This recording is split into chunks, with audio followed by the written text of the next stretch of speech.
لله وحده والصلاة والسلام على من لا نبي بعد.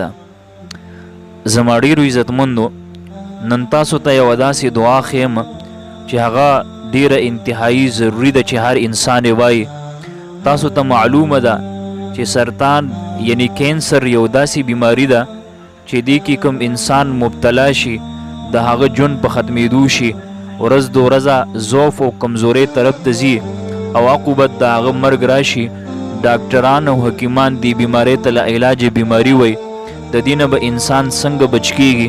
د دې بیمارۍ دپاره روحاني عمل چې هغه موږ ته ښودلی شوی دی، دا دعا ده چې دې روزانه د سحر او ماښام 11 ځله دا دعا وایي: یا مالکو یا قدوسو یا سلامو، یا مالکو یا قدوسو یا سلامو.